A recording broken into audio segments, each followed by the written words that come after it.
दोस्तों, अगर किसी भी तरीके से पत्नी बार बार आत्महत्या की धमकी दे रही है, दहेज उत्पीड़न का झूठा मामला दर्ज कराया जा रहा है या इस प्रकार की धमकी दी जा रही है, तो दोस्तों ये मेंटल क्रुएल्टी है।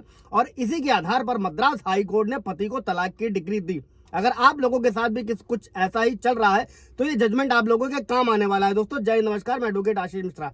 लाइक कर दीजिएगा, शेयर कर दीजिएगा, सब्सक्राइब कर दीजिएगा ताकि इन्फॉर्मेशन और लोगों को भी मिल सके दोस्तों, और लोग भी बेनिफिट उठा सके। अभी केस में क्या था, इसको ऐसे समझिएगा दोस्तों कि हाई कोर्ट में फैमिली कोर्ट के आदेश के खिलाफ सुनवाई चल रही थी दोस्तों। पति की अपील पर सुनवाई हो रही थी और जिसमें फैमिली कोर्ट में क्या हुआ था दोस्तों, फैमिली कोर्ट में पत्नी ने वैवाहिक अधिकारों की बहाली की याचिका को अनुमति दी गई थी। वैवाहिक अधिकारों की बहाली मतलब हिंदू मैरिज एक्ट सेक्शन 9, मतलब पत्नी साथ रहना चाहती है।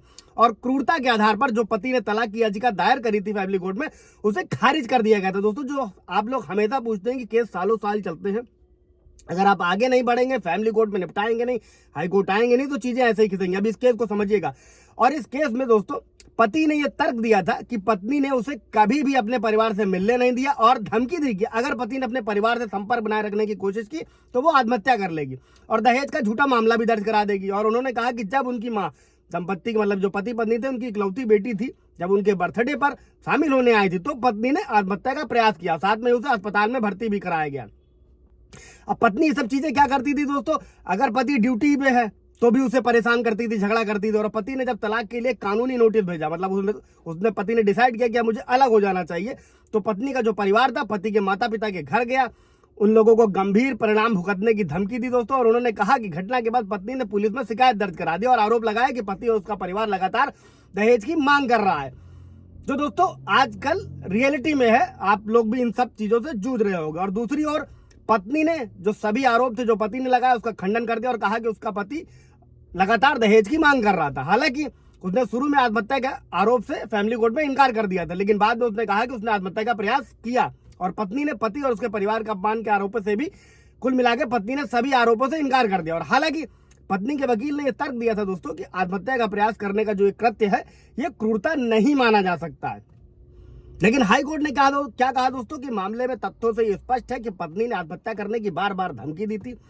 अदालत से अस्पताल के डिस्चार्ज समरी पर भी ध्यान दिया जिसमें आत्महत्या करने का प्रयास साबित हुआ। ये सब हाई कोर्ट में हुआ दोस्तों। फैमिली कोर्ट में पति के अगेंस्ट जजमेंट हुआ था और अदालत ने यह भी कहा कि वर्तमान मामले में हालांकि पत्नी ने आरोप लगाया था कि पति ने दहेज की मांग की थी, लेकिन ऐसे साक्ष्य कहीं नहीं है कि एक पति ने दहेज की मांग करी, क्योंकि पति ने जो कार था और जो भी सामान थे वो बैंक से लोन लेकर खरीदा था दोस्तों। और कोर्ट ने कहा कि पति पर लगाए गए जो आरोप है वो झूठे हैं। और कोर्ट इस बात से भी संतुष्ट हुई कि पत्नी और उसके परिवार ने पति और उसके परिवार वालों को धमकाया और अपमानित किया, जिसका सबूत पुलिस अधिकारियों को की गई लगातार शिकायतों से मिला। ये दोस्तों ये सब मेहनत का फल होता है।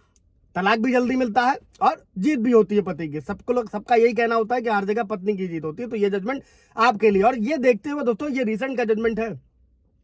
पति कहीं ना कहीं पत्नी और उसके परिवार वालों से पीड़ित था, 17 साल से तलाक के लिए लड़ रहा था और कोर्ट ने उसकी अपील को स्वीकार कर लिया और तलाक को मंजूरी दे दी और इसमें मानसिक क्रूरता यानी कि मेंटल क्रुएल्टी को माना दोस्तों। अब इससे रिलेटेड कोई सवाल जवाब होगा दोस्तों तो पूछ लीजिएगा। Thank you.